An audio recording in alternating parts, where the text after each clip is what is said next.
Oke.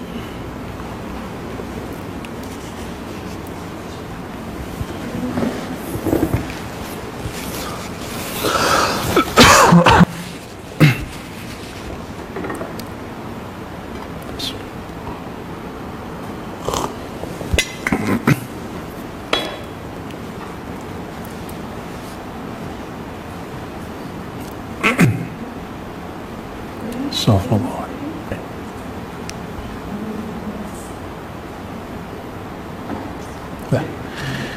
Astaghfirullahaladzim, astaghfirullahaladzim, astaghfirullahaladzim. Dustur ya Sayyidina ya Rasulullah. Assalamualaikum warahmatullahi wabarakatuh. Innal hamdalillah nahmaduhu wa nasta'inuhu wa nastaghfiruh wa na'udzu billahi min shururi anfusina wa min sayyiati a'malina. May yahdihillahu fala mudilla lahu wa may yudlil fala hadiya lahu. Amma ba'd. Sahabat yang dimuliakan Allah, meskipun semua wilayah di dunia mengalami musibah, termasuk negeri kita, meskipun angkanya tidak sebesar di luar, tapi korban dari negeri kita lumayan besar. Tapi kita harus tetap jalan, tapi dengan cara yang sudah kita skenariokan dengan yang benar tentunya, tidak gegabah, tidak nekat, tapi penuh hati-hati. Sebelum kita masuk ke kitab ini, kitab Imam Al-Qushairi, Ar-Risalah Al-Qushairiyah, kami teringat sebuah hadis yang berkaitan dengan zaman hari ini, dengan masjid kita, dengan tempat-tempat ibadah kita. Dulu Imam Bukhari mengabadikan kisah ini dalam Sahih Bukhari, Kitabut Tib. Dalam Kitabut Tib artinya bab tentang kedokteran, bab tentang pengobatan. Beliau Imam Al-Bukhari menukil sebuah kisah yang menarik, dan ternyata kisah ini berulang kembali di saat hari ini. Jadi ketika Sayyidina Umar radhiyallahu ta'ala anhu, Amirul Mukminin, melakukan kunjungan kerja, ternyata di tengah jalan beliau bertemu salah satu petinggi Syam, petinggi negeri Syam, yang mana di salah satu wilayah Syam itu Suria, Yordan, Palestina, dan Libanon hari ini, tapi lebih tepatnya ini daerah yang dekat ke Palestina dan Suria. Di sana terjadi wabah, dan dalam beberapa kitab disebutkan memakan korban lebih dari 20.000 orang. Akhirnya Sayyidina Umar kemudian memanggil beberapa sahabat-sahabat senior, yaitu Al-Muhajirin Al-Awwalin. Beliau biasa menjadikan penasehat kekhalifahan adalah para muhajirin. Tapi apa yang terjadi dalam Sahih Bukhari, dalam Kitab Tib dikatakan fakhtalafu, mereka berbeda. Artinya apakah kita lanjut ke sana atau tidak? Apakah kita akan pulang kembali ke Madinah atau kita ke tempat yang lain? Akhirnya Sayyidina Umar radhiyallahu ta'ala anhu meminta lagi, tolong carikan aku pemuka-pemuka muhajirin yang lebih awal lagi, yang mereka lebih awal dari orang-orang yang Al-Fat itu, kelompok-kelompok yang hijrah di waktu Fathu Makkah. Walhasil ditemukan bahwa ada 2 orang dari mereka yang masih hidup dan mereka tidak ikhtilaf. Begitu kira-kira beberapa redaksi yang saya ingat. Jika salah silakan nanti koreksi langsung ke kitabnya. Lalu Umar radhiyallahu ta'ala anhu memutuskan keputusan yang berat. Apa itu? Beliau tidak jadi melakukan kunjungan ke Syam. Maka ketika dia bertemu dengan salah satu pemimpin Syam, yaitu Abu Ubaidah mengatakan, afiraran an qadarillah, apakah lari dari takdir Allah Ta'ala? Apakah engkau, hai Umar, takut kepada takdir Allah? Apakah engkau tidak ridha kepada takdir Allah? Kira-kira seperti itu pertanyaan yang menohok dari Sayyiduna Abu Ubaidah. Apa jawaban Sayyidina Umar radhiyallahu ta'ala anhu? Wahai Abu Ubaidah, apa pendapatmu? Maka di sini ilmu qiyas dipakai dalam usul fikih, cikal bakal usul fikih yang kemudian dikembangkan oleh Sayyidina Umar. Wahai Abu Ubaidah, apa pendapatmu jika engkau mempunyai binatang ternak yang engkau pelihara, lalu ada lembah yang sedikit rumputnya, makanannya, sedangkan satu lembah lagi banyak makanannya. Engkau tentu milih yang lebih banyak. Maka saya memilih yang tidak berbahaya kepada tempat yang tidak berbahaya. Saya masuk ke tempat yang ada wabahnya, artinya saya memilih takdir yang buruk. Saya mengambil tempat yang tidak ada wabahnya, berarti saya memilih takdir yang baik. Ternyata Allah itu memberikan ruang kasab, namanya laha makasabat wa alaiha maktasabat, seperti tulis dalam surah Al-Baqarah 2 ayat terakhir. Bagi manusia apa yang dia usahakan. Nah, inilah ruang kita memilih takdir. Tapi jika memang kita sudah di dalamnya, berarti takdir kita sudah di sana. Akhirnya mereka berdebat. Umar masih bantah. Jadi jika hari ini ulama-ulama di Al-Azhar, ulama-ulama di Haramain, jadi yang lockdown masjid tidak hanya masjid kita, tapi juga masjid Haramain, Mekah dan Madinah, masjid-masjid di mana-mana, apalagi di pusat kajian keilmuan yaitu di Al-Azhar sana, itu pun di lockdown semua. Apalagi di daerah-daerah yang sedang musim dingin hari ini, Eropa yang subtropis, mereka tentu lebih berat lagi mengalami hal itu, seperti dikabarkan oleh kawan-kawan kita yang sedang berada di sana. Maka Sayyidina Umar radhiyallahu ta'ala anhu dibantah lagi. Seperti jika ada hari ini teman-teman dibantah, itu wajar. Jangan katakan orang ini jahat, tidak. Mereka mempunyai suatu sistem berpikir yang berbeda dengan kita, dan kita tidak bisa paksa mereka. Apa kata Umar? Umar terus memperjuangkan analognya, sampai kemudian Abdurrahman bin Auf, di riwayat lain Amr bin Al-As, tapi yang sahih di dalam riwayat Imam Bukhari adalah Abdurrahman bin Auf, yang dia sering tidak hadir karena dia seorang pebisnis, tapi dia sering menyokong perjuangan Sayyidina Umar radhiyallahu ta'ala anhu. Apa katanya? Saya mempunyai pengetahuan, informasi yang valid mengenai hal ini. Apa itu? Aku pernah mendengar Nabi SAW, فَإِذَا سَمِعْتُمْ bihi, jika kamu mendengarkan bahwa ada wabah di suatu tempat, فَلَا تَقْدَمُوا إِلَيْهِ, maka kamu jangan datang ke tempat itu. Jika kamu ada di dalamnya, فَلَا تَخْرُجُوا, maka jangan kamu keluar. Kenapa? Nah, ini yang akan kita jelaskan sebelum kita masuk ke kitab ini. Satu kali Nabi SAW pernah mengatakan, la adwa wa la tiarah, tidaklah ada adwa wa tiarah. Adwa lebih kurang artinya penyakit menular seperti virus, wabah ya. Dalam bahasa Arab, ulama kita berbeda pendapat apakah virus itu wabah atau ta'un. Namun yang tepat itu bagian dari ta'un, karena ta'un sejenis dengan virus. Adapun wabah tidak mesti virus, dia bisa penyebab-penyebab yang lain. Maka al-wabah dalam bahasa Arab a'ammu min ta'un, wabah itu lebih umum dari ta'un. Para ulama kita mendengar hadis ini, la adwa wa la tiarah, tidak adalah yang disebut penyakit menular ataupun kesialan. Apakah hadis ini bertentangan dengan hadis Bukhari? Padahal dua-duanya sahih. Seperti hadis yang barusan, jika kamu idza sami'tum, jika kamu mendengar ada suatu tempat di wilayah bumi yang situ berkembang wabah, fala taqdamu ilaih, jangan datang ke sana. Jika kamu di dalamnya, maka jangan keluar. Bagaimana cara menggabungkan dalam ilmu hadis? Ulama-ulama kita mewariskan ketika mereka menguasai suatu ilmu namanya usul fiqih, ada yang disebut dengan babul jam'i. Dalam ilmu hadis disebut dengan ikhtilaful hadis. Ini menjadi salah satu mata kuliah penting dalam perkuliahan ahli Quran dan ahli hadis.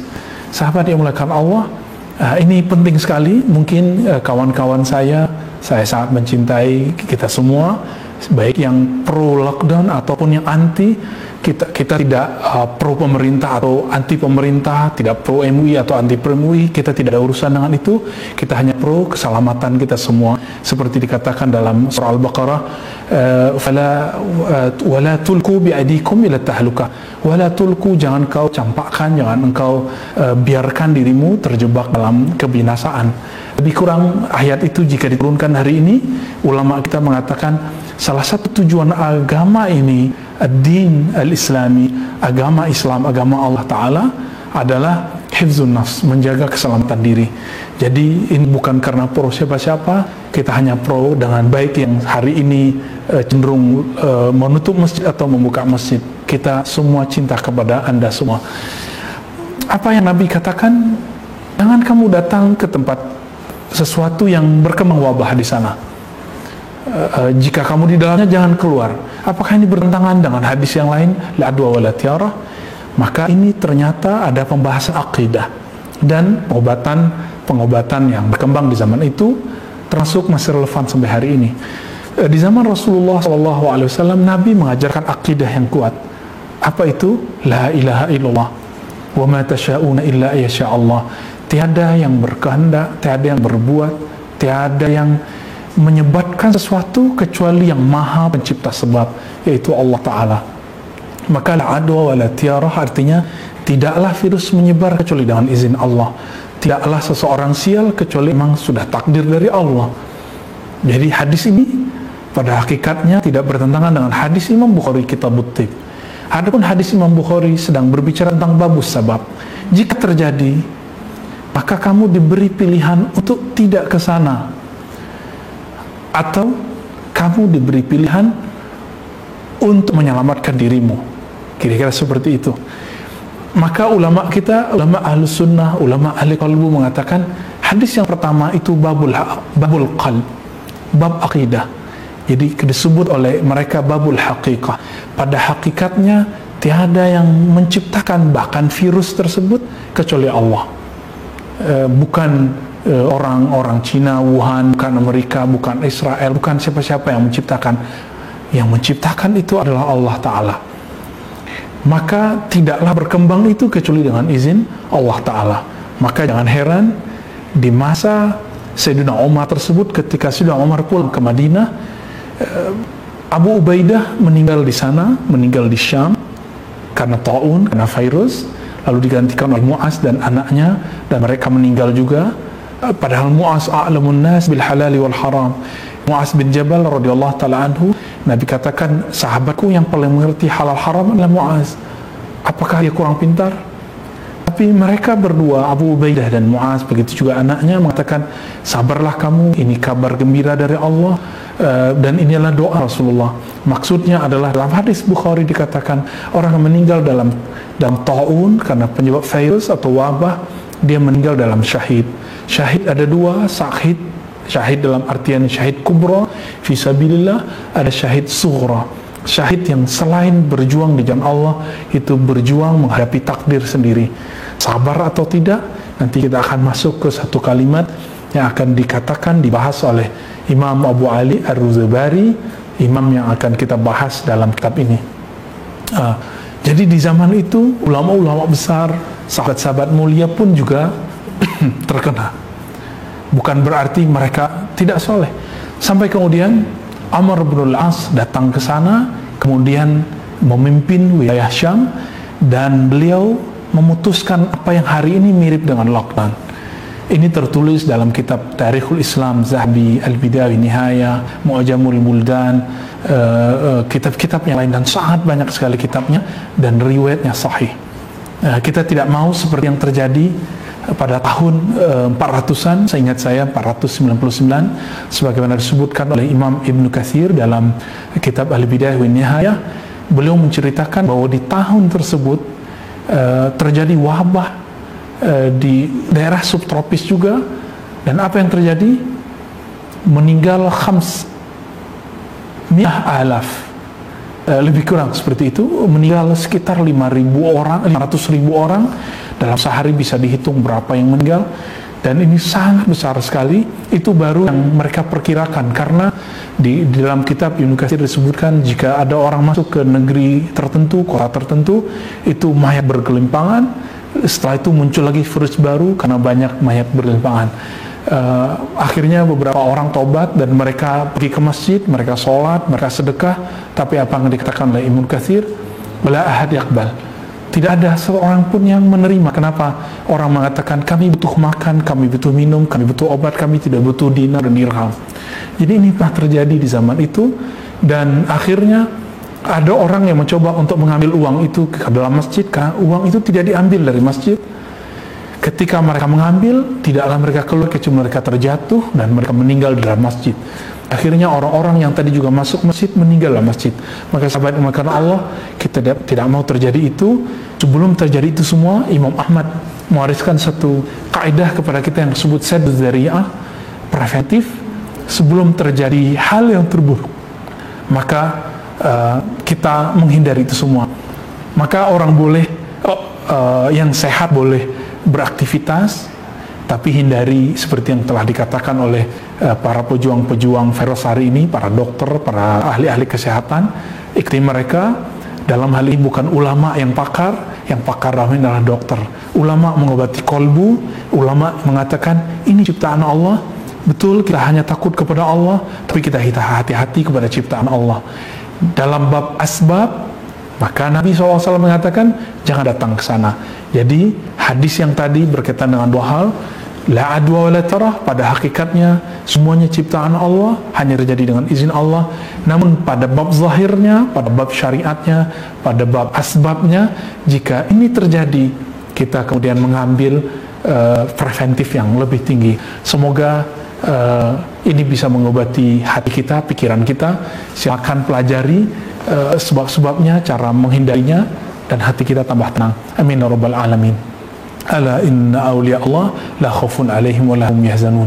Ketahuilah, dalam Al-Quran dikatakan, ketahuilah ala, sesungguhnya kekasih Allah tidak ada rasa khauf, rasa gundah, gulana, risau dalam hati mereka, dan mereka tidaklah yahzanun, mereka tidak berlebihan dalam kesedihan.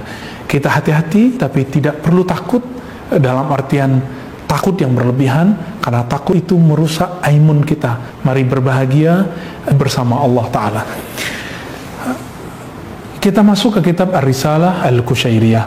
Imam Abu Ali Ahmad bin Muhammad Ar-Ruzabari, salah satu tokoh ulama salaf yang umurnya panjang, umurnya sampai 80-an atau 90 tahun, dan beliau pernah berguru kepada Imam Junaid, Imam An-Nuri, Ibnul Jala, dan imam-imam yang hidup di zaman itu. Kita pernah membahas Imam Junaid ini wafat tahun 297 Hijriah. Maka tinggal dibayangkan bahwa Imam Ar-Ruzabari berguru kepada orang-orang generasi itu. Beliau ini asalnya dari Baghdad, lalu kemudian yarhal ila Mesir. Beliau kemudian berangkat ke Mesir dan kemudian menetap di sana. Wa mata biha, bahkan beliau meninggal di sana tahun 322 Hijriah, 2 tahun setelah Imam Al-Firabri, murid Imam Bukhari, atau 2 tahun sebelum Imam Abul Hasan Al-Asy'ari, Imam Mujaddid dalam akidah Ahlussunnah wal Jamaah. Imam ini dikatakan azraful masyayikh wa alimum bit tariqah. Imam Al-Qushairi mengatakan beliau adalah imam yang paling mengerti dalam ilmu tariqah. Ilmu mengenai tariqah di sini artinya tariqah tazkiyatun nafs, cara dalam membersihkan jiwa, cara dalam mengobat kalbu. Imam ini disebutkan beliau juga ahli hadis, maka dikatakan oleh Imam Az-Zahabi asnad al-hadis, beliau menyebutkan hadis dengan sanadnya. Apa kalimat beliau yang menarik sehingga bisa mengobati kalbu kita, terutama yang berkaitan dengan masa kita hari ini. Beliau mengatakan la ridha liman la yakhsur. Salah satu sifat orang beriman adalah ridha. Ridha ini adalah menerima keadaan meskipun ada hati-hati. Apa itu ridha? Orang yang ridha itu orang-orang yang bersabar. Maka beliau mengatakan la ridha liman la yasbir. Tidak disebut orang itu ridha jika dia tidak sabar. Sabar itu ditandai dengan ala adam syauq. Alla adam syauq, yani ma fi syauq. Orang-orang ini tidak mengeluh, tidak menyalah-nyalahkan, tidak menggambing hitamkan siapa-siapa.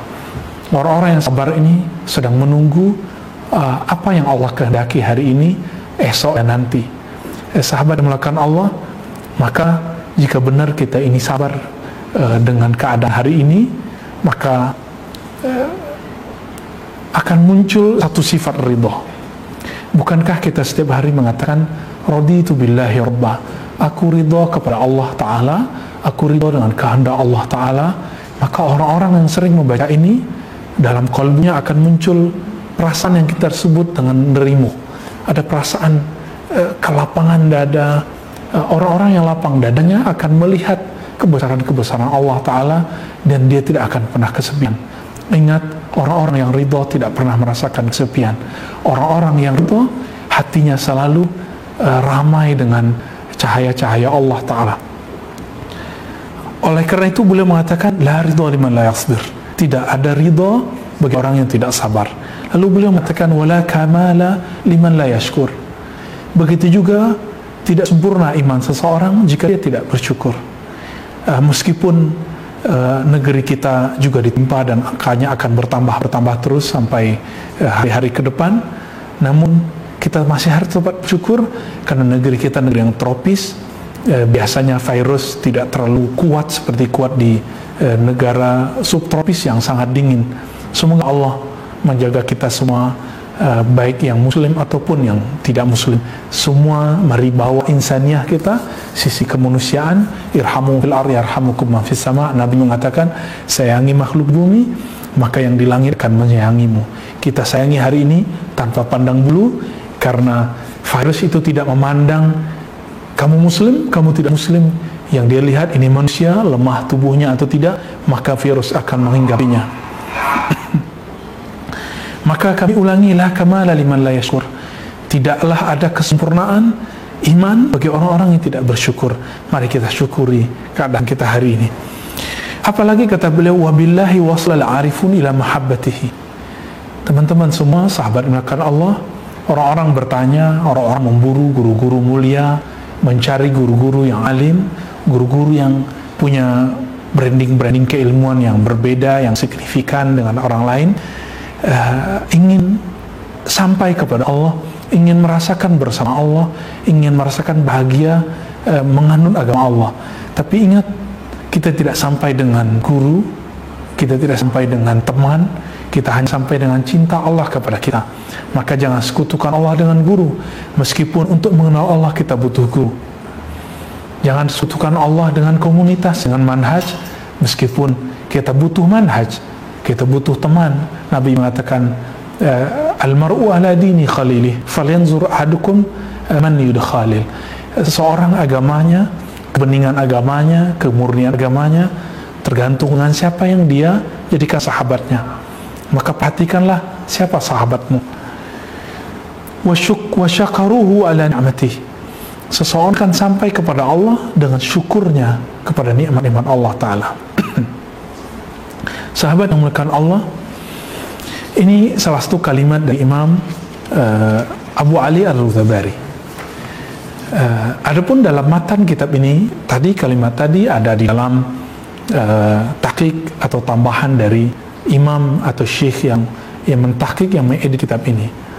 Suatu kali Imam Abu Ali Ar-Ruzabari ditanya mengenai orang yang menghalalkan hiburan yang tidak halal.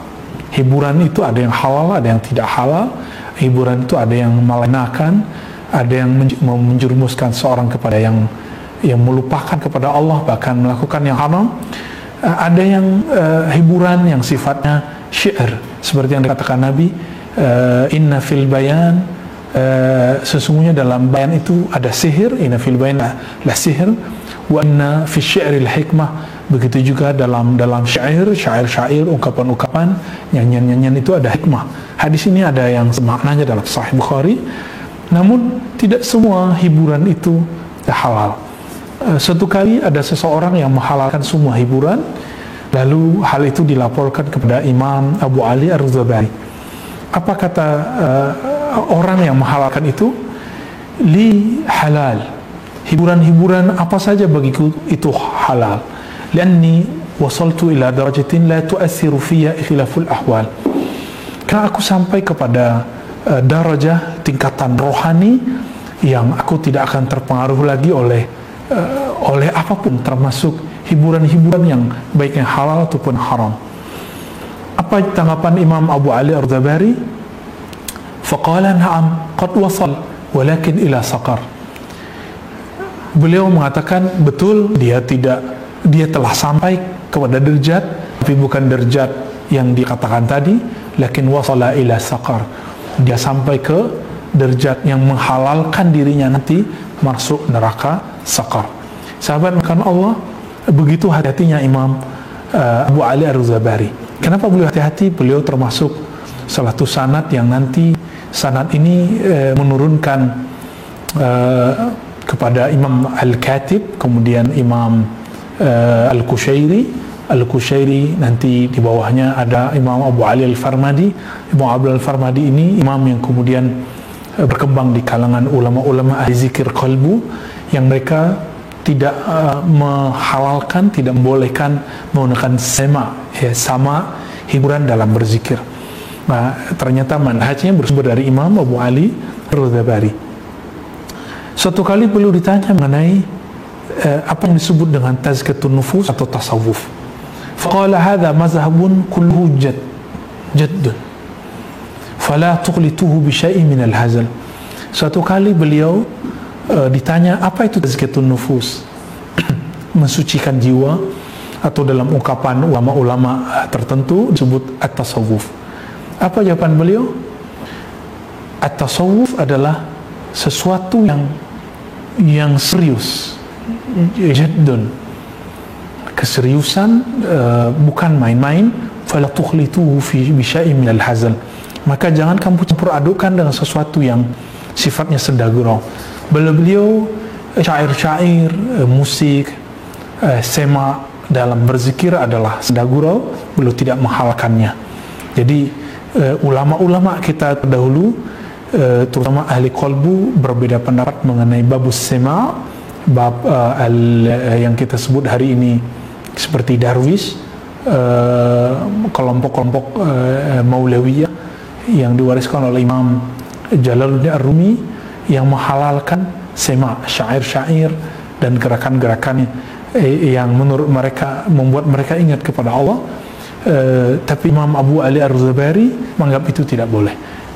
Jadi kita menemukan ada mazhab, ada dua thariqah juga dalam tradisi ulama ahli qalbu. Terlepas dari itu semua, karena itu nanti akan masuk ke wilayah fikih dan bab al-wara. Satu kali Imam Mansur bin Abdullah mengatakan, aku mendengar Abu Ali Ar-Razabari menyampaikan sebuah hikmah yang penting. Yang kalimat ini nanti diambil juga oleh Imam Ibn Athaillah Sakandari, lalu diolah dengan kalimat yang lebih indah lagi. Apa kata beliau?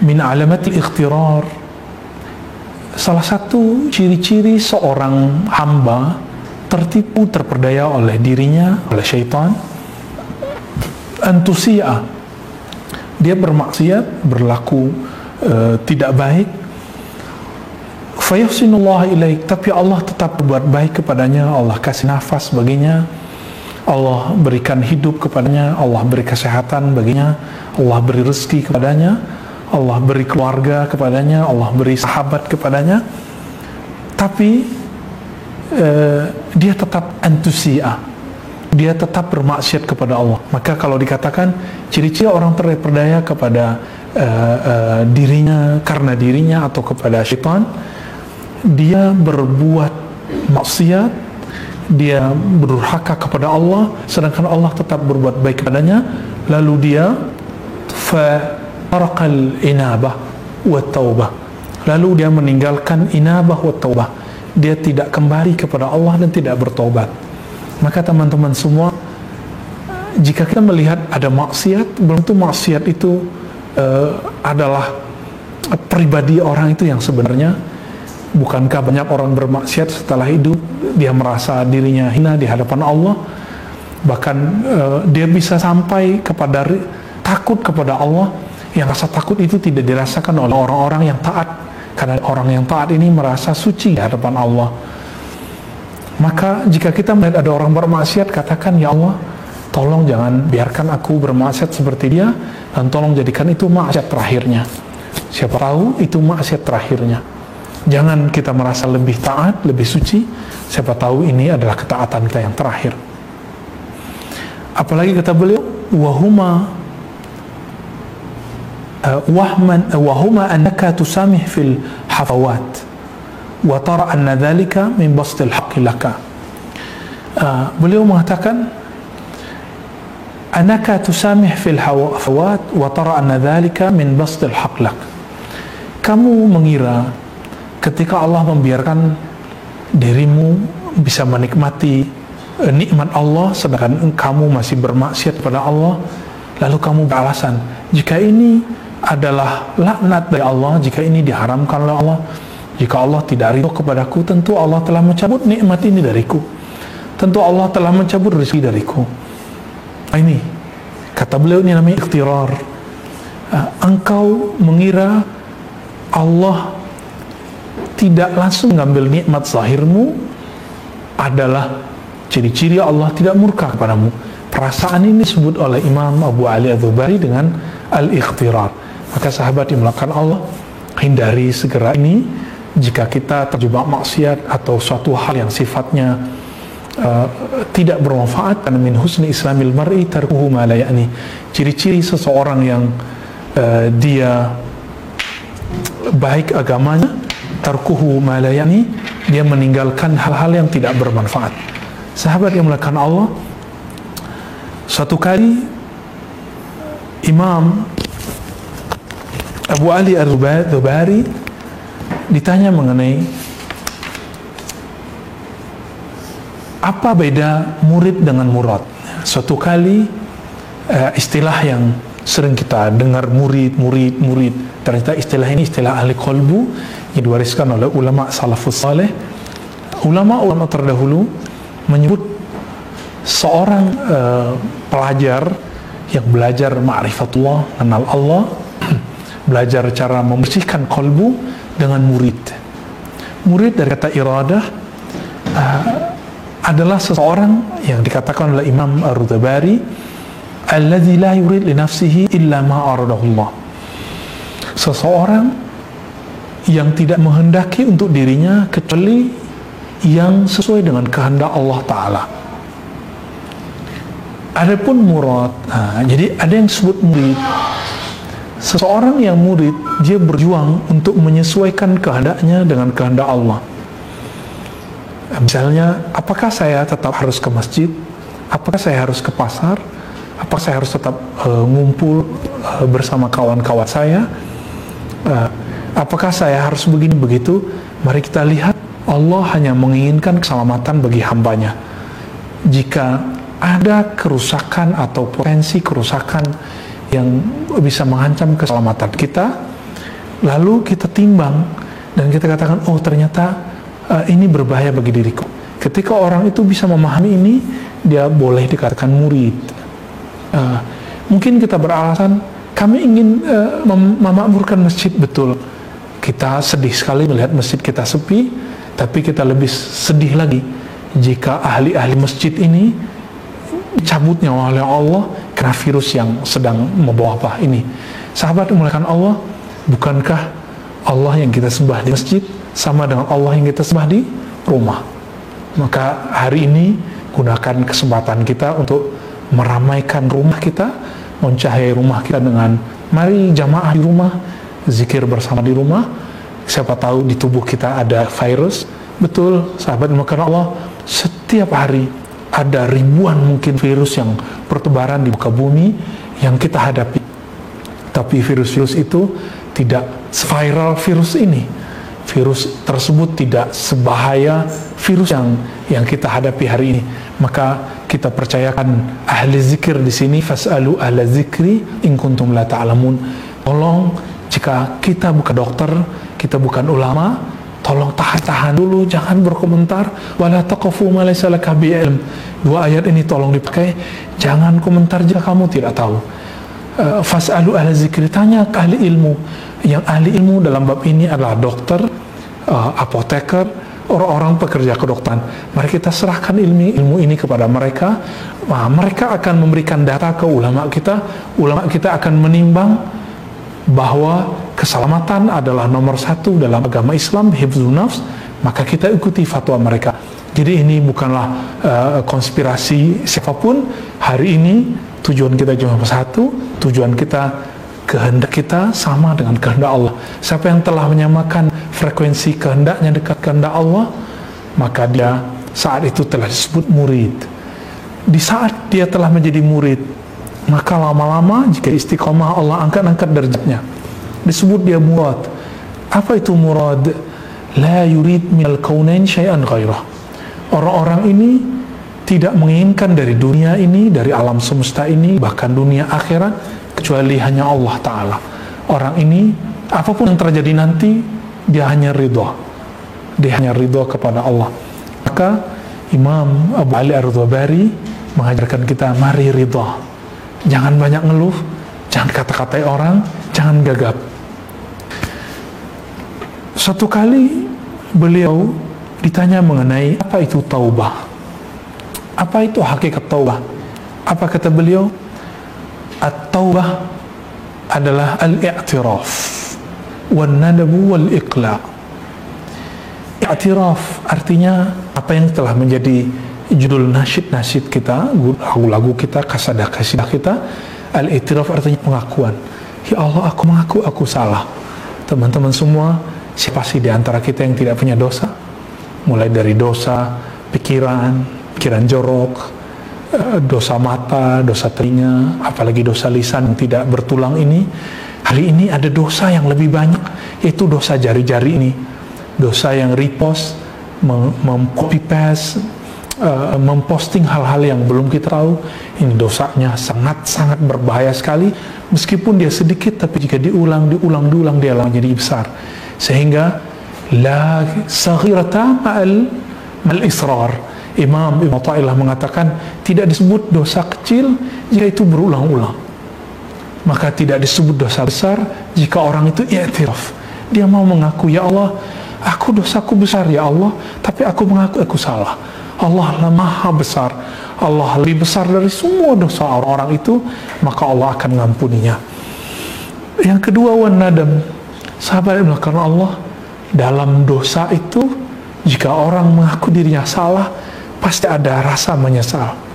Maka rasa menyesal itu akan membuat seseorang menangis, akan munculkan rasa takut kepada al-khauf, akan membuat seseorang bertekad, ya Allah, aku tidak mau lagi mengulangi. Ini yang disebut iqla'.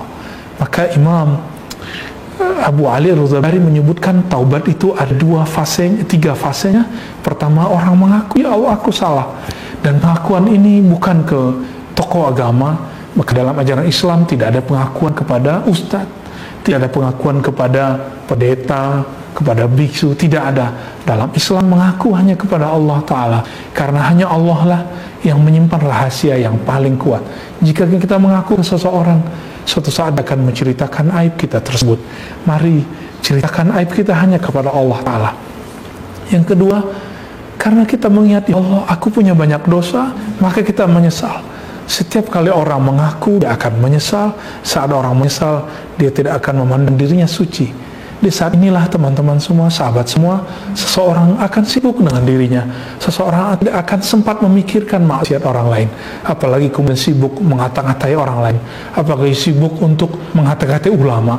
Hari ini, karena semua orang bisa berkomentar di dunia sosmed, dunia maya, maka siapapun bisa mengatakan apapun. Orang ulama pun bisa dikata-katai, orang awam, orang-orang jahil pun bisa dipuji, bisa disuci-sucikan, bisa dikultuskan. Yang ulama dikata-katai, yang bukan ulama dipuji-puji. Semoga kita terhindar dari sikap yang ini.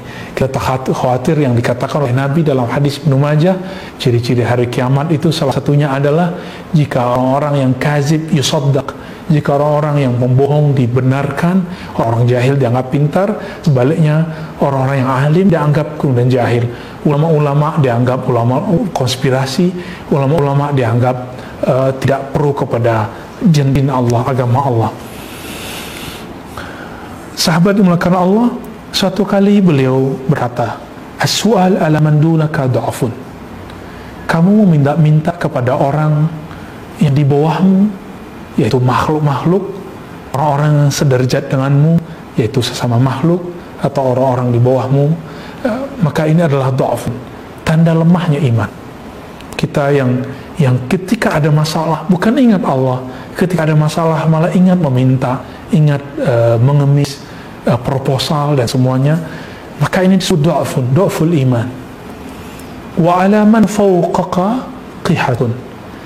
Namun jika engkau meminta kepada orang yang lebih tinggi derajatnya darimu, itu disebutkan qihah. Qihah lebih kurang jika diartikan itu nasyrul uyub, membeberkan aib. Maksudnya adalah fas'alu ilallah wa tawakkalu alaih. Mintalah kepada Allah, bertawakallah kepadanya. Sahabat melakukan Allah, betapa maha hebatnya Allah Ta'ala. Meskipun kita tidak melihatnya dengan mata empirik ini, mata fisik ini, tapi ternyata mata empirik ini pun juga tidak melihat apa yang disebut virus hari ini. Virus hari ini tidak bisa dilihat dengan mata telanjang, dia hanya bisa dilihat dengan alat-alat tertentu, alat-alat yang canggih di laboratorium, tapi semua orang takut. Bayangkan, kita takut ke makhluk yang kecil yang tidak terlihat. Tapi bukankah setiap hari kita mengatakan Allahu Akbar? 17 rakaat kita mengatakan Allahu Akbar di setiap gerakan, kecuali dari ruku ke i'tidal kita mengatakan Sami Allahu liman hamidah. Tapi kenapa rasa takut kepada Allah yang maha besar itu tidak besar? Sahabat, karena Allah, betapa hebatnya Allah. Hanya dengan makhluknya yang tidak terlihat kita bisa ketakutan. Seharusnya kita lebih takut kepadanya yang kekuasaannya lebih besar, lebih nyata. Dan inilah kira-kira kenyataan realitas dari kehebatan Allah Ta'ala, bahwa cukup dengan makhluknya yang kecil itu, semua makhluk hari ini panik, semua makhluk hari ini tumbang.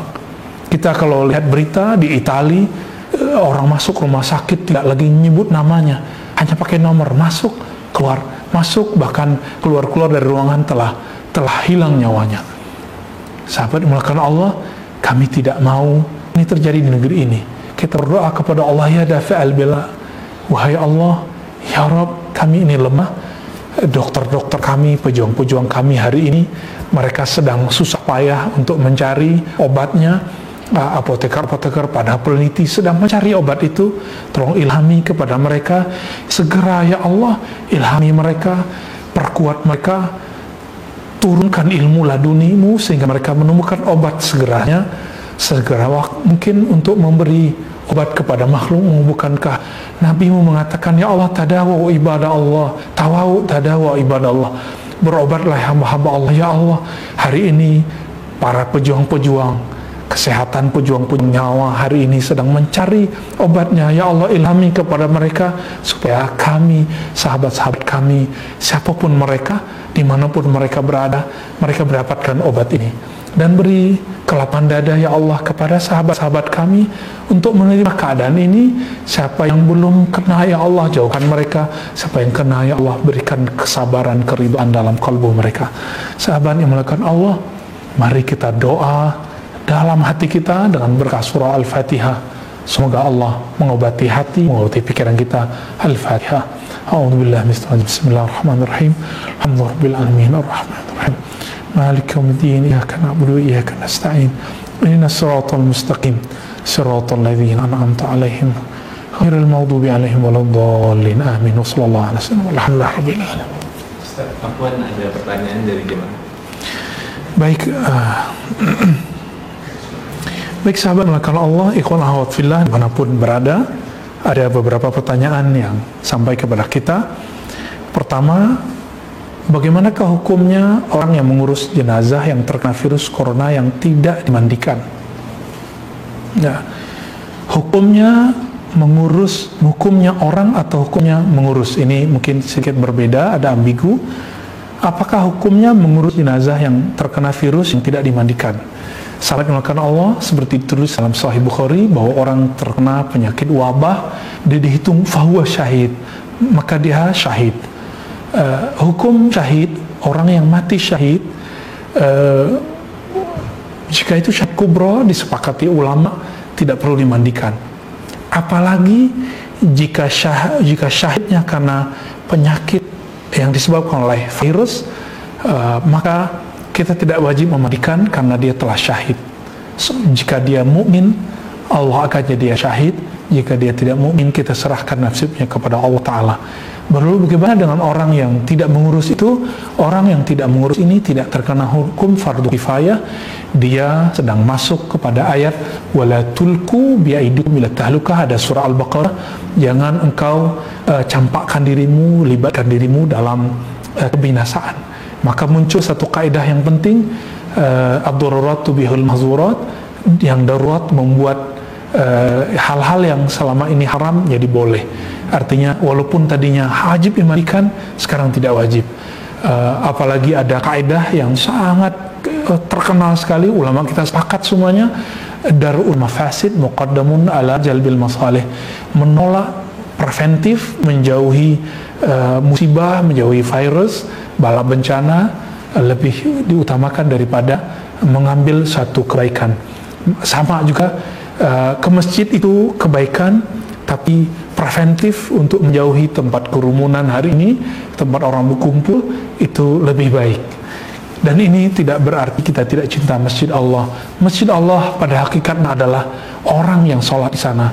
Orang yang sholat di masjid pada hakikatnya adalah qalbu dia yang tawajuh, yang berhadap kepada Allah, yang wajah tu wajhiya, yang aku wajibkan qalbuku kepada Allah. Dan qalbu itu sekarang ada di rumah-rumah. Qalbu itu adalah masjid-masjid yang sebenarnya kita bawa kemana-mana. Maka sahabat melakukan Allah, jadikan qalbu kita masjid sebenarnya, jadikan rumah kita jadi musolanya. Adapun kembali yang tadi, orang-orang yang tidak dimandikan itu dia syahid, hukum orang yang tidak dimandikan tidak terkena dosa fardu kifayah. Yang kedua, Buya, apa ada amalan zikir untuk menenangkan diri ini supaya batin kita tenang dalam wabah corona ini? Tentu ada. Ulama kita mendapatkan sanad ijazah untuk tetap tenang dalam berzikir. Zikir itu banyak, sangat banyak sekali. Namun zikir yang paling afdal adalah zikir yang sebenarnya kita sudah tahu. Sahabat melakukan Allah, bukankah ada hadis? Ini 2 hadis kita bacakan untuk ini. Semua kita sudah tahu ini. Ternyata ilmu yang tinggi itu ada pada ilmu yang selama ini kita anggap rendah. Kita ulangi, ternyata ilmu yang tinggi itu, hakikat yang tinggi, ma'rifat yang mantap itu ada pada ilmu-ilmu yang sebenarnya standar. Apa itu ilmu yang kita telah tahu sebelum kita balik? Nabi SAW mengatakan, afdalul dzikri la ilaha illallah. Zikir yang paling dahsyat adalah la ilaha illallah. Namun dimaknai, tiada yang menjaga diriku, keluargaku, temanku, kawanku, jamaahku, semua ini kecuali Allah. Katakan begitu. La ilaha illallah. Tiada yang menyembuhkan kecuali Allah. Tiada yang menakdirkan kecuali Allah. Tiada kecuali Allah. Kita katakan itu. Maka mari coba katakan la ilaha, tiada yang menjagaku kecuali Allah. La ilaha, tiada yang menyembuhkan kawan-kawanku yang terkena virus illallah, kecuali Allah yang memberikan kesembuhan itu. Meskipun nanti antivirusnya telah ketemu, belum tentu orang yang diberi antivirus sembuh. Karena faiza maritu fahuwa yashfin. Nabi Ibrahim telah mengatakan, diabadikan dalam Al-Quran, jika aku sakit, dialah yang menyembuhkan pada hakikatnya. Bukankah banyak orang sakit selama ini dikasih obat dia sembuh, tapi ternyata dengan doa, dengan air putih dari seorang guru sembuh. Tapi juga sama, kiai-kiai yang sama ini menyembuhkan orang dengan izin Allah menggunakan air, tapi ketika kena virus dia pun tidak mampu menahan virus tersebut, sehingga ini terjadi suatu musibah kepada seorang Imam Al-Qattani, seorang imam yang ahli hadis, saudara dari Abdul Hayy Al-Qattani. Ketika beliau di penjara, padahal beliau punya karamah yang luar biasa, ulama Maghrib, beliau mengatakan, an-nasi zunnu nabi, orang banyak mengira aku zannah, bahwa aku ini orang hebat wali Allah, tapi ini adalah innama ana abd, aku ini hanya hamba Allah. Mastata'tu an aruddal bala anni, aku tidak mampu menolak satu bala dariku. Syarrun anni, aku tidak mampu menolak suatu keburukan dariku. Jadi meskipun seorang ulama bisa menjadikan air itu menjadi sakti dengan izin Allah, tapi ketika Allah berkehendak, dia kena virus, dia bisa kena virus, dia kena sakit, dia bisa kena sakit. Dan sebaliknya, dalam bab asbab tadawaw, maka dalam bab ilmu pengetahuan kita pakai hadis ini, tadawaw ibadallah, berobatlah hamba Allah. Maka siapa yang punya ilmu kedokteran hari ini wajib berjuang di situ. Siapa yang punya ilmu menemukan obat antivirus wajib menemukan itu. Maka ini fardu kifayah sahabat-sahabat kita itu. Kita doakan semoga mereka dijaga Allah, pikirannya tenang, dadanya lapang, ilham-ilham Allah terilhami dalam kalbu mereka. Kadang-kadang ilham tersebut Allah sampaikan mungkin bukan kepada orang yang belum beriman, karena mereka mau mengamalkan tadawaw, berobat. Untuk berobat butuh obat, maka mereka sedang cari obatnya. Apa zikirnya? Inilah zikirnya, la ilaha illallah. Begitu juga disebutkan dalam hadis qudsi, hadis yang kuat. Hadis ini dinukil oleh ulama-ulama kita dalam kitab-kitab zikir. Imam Asy-Syaukani, imam yang lain menyebutkan Hisnul Hasin, la ilaha illallah hisni. Siapa yang baca la ilaha illallah, kata Allah Ta'ala, dia telah memasuki hisni, dia telah memasuki bentengku, antivirusku. Maka bacalah kalimat ini, insya Allah kita akan terjaga. Ini penangkal sebelum itu terjadi. Maka teman-teman semua, lazimkan, jadikan nafas kita la ilaha naik ketika keluar illallah, la ilaha illallah, atau satu nafas la ilaha illallah. Tiada yang menjagaku, tiada yang memeliharaku kecuali Allah. Inilah zikir. Masih banyak zikir yang lain, misalnya Allahumma inni a'udzubika min jahdil bala, wa darkis syaqa, wa syamatatil a'da, dan masih banyak. Ada doa yang menarik sekali, ini sering saya amalkan. Satu kali Nabi mengatakan, idza irtahala idza anzala ahadukum manzilan, jika seseorang kamu menempati setempat, gedung, wilayah, falyaqul, maka katakanlah a'udzu bikalimatillahi tammat min syarri ma khalaq. Ini ada dalam zikir pagi sore, zikir maksurat, ratibul hadar, ratibul attas, dalam zikir-zikir yang maksurat diwariskan oleh Nabi, para ulama-ulama kita. Aku berlindung dengan kalimah-kalimah Allah yang maha sempurna dari keburukan semua makhluk. Sahabat-sahabat Allah, sahabat-sahabat kami yang melakukan Allah Ta'ala, bukankah virus apapun jenisnya itu makhluk Allah? Maka kita berlindung, semoga ini menjadi antivirus untuk rohani kita. Maka kita membagi antivirus terbagi dua.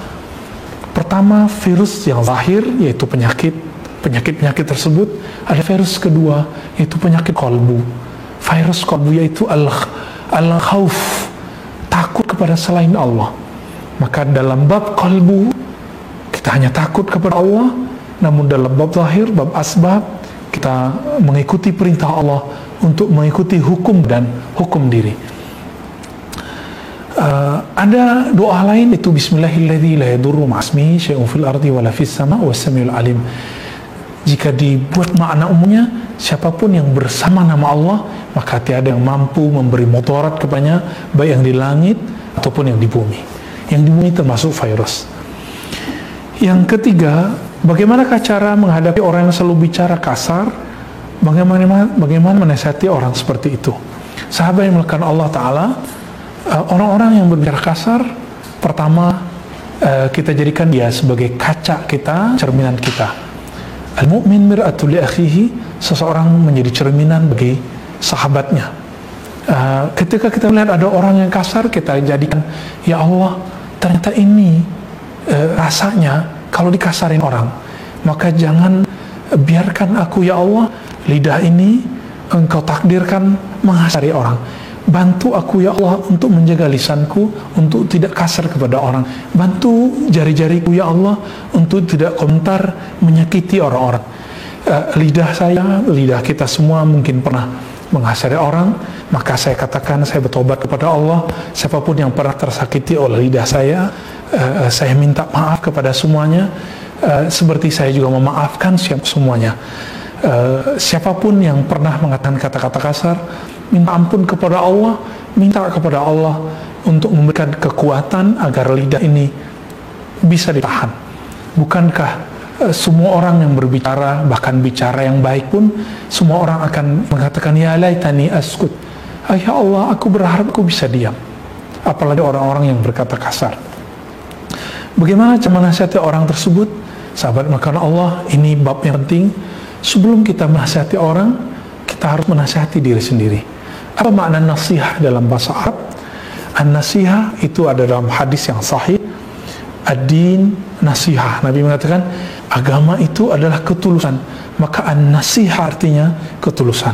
Sebelum kita nasihati orang, kita harus tulus memperbaiki diri sendiri. Ketika kita telah memperbaiki diri sendiri, baru kita kemudian memperbaiki orang. Coba saja orang terdekat kita, kawan, saudara, pasangan, jika pasangan kita anggap aneh, kasar, lalu kita katakan, hei kamu kok kasar? Saudara kita katakan, hei kamu kok kasar? Jika dalam memori dia, kita pernah kasar, dia akan mengembalikan kata-kata itu dan mengatakan, hei mas, hei saudaraku, hei pak, bukankah kamu juga ngasarin aku? Ketika aku ngasarin kamu, kenapa kamu mengkritik aku kembali? Nah, sahabat melakukan Allah, sebelum kita menasihati orang, nasihati diri sendiri. Rubah diri dulu kita dulu. Bahkan tidak jarang orang menasihati orang agar tidak kasar, tapi cara dia menasihati ternyata juga kasar. Jadi seperti Allah katakan, wamur bil urf, nasihatilah orang, ajaklah orang dengan urf. Urf itu dengan cara yang menurut dia itu baik. Maka muslim yang sempurna, man salimal muslimun min lisanihi wa yadihi.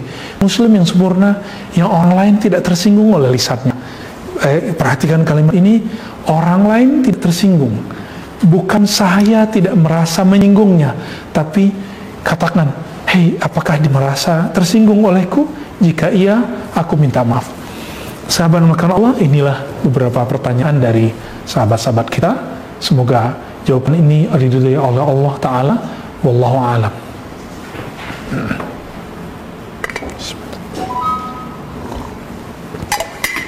Sahabat melakukan Allah, demikian kajian Risalah Kusyairi kita dengan beberapa tambahan. Kita berharap semoga wabah bencana ini Allah angkat. Saya mengimbau kepada semua kita, baik yang biasanya berkunut atau tidak kunut, mari kita laksanakan kunut nazilah bahkan di semua waktu, tidak hanya waktu subuh, di semua waktu, di akhir rakaat, di akhir rakaat setelah i'tidal kita mengatakan Allahumma hdina fiman hadait, kemudian doa khusus. Jika tidak hafal bahasa Arabnya pakai bahasa qalbu, ya Allah angkatlah wabah bencana ini. Kita tidak tahu, siapa tahu doa salah satu di antara kita itu yang diijabah oleh Allah Ta'ala. Mari kita tutup kajian ini dan baca salawat. Allahumma salli ala nabiyina Muhammad salatan tusrif anna al-bala wa tarfa anna al-waba wa tujina min kulli syarr wa tarfa'una ad-darajat. Amin rabbal alamin. Sallallahu ala sayyidina Muhammad. Subhanakallahumma wa bihamdika asyhadu an la ilaha illa anta astaghfiruka wa atubu ilaik. Assalamualaikum warahmatullahi wabarakatuh. Sallallahu alaihi wasallam.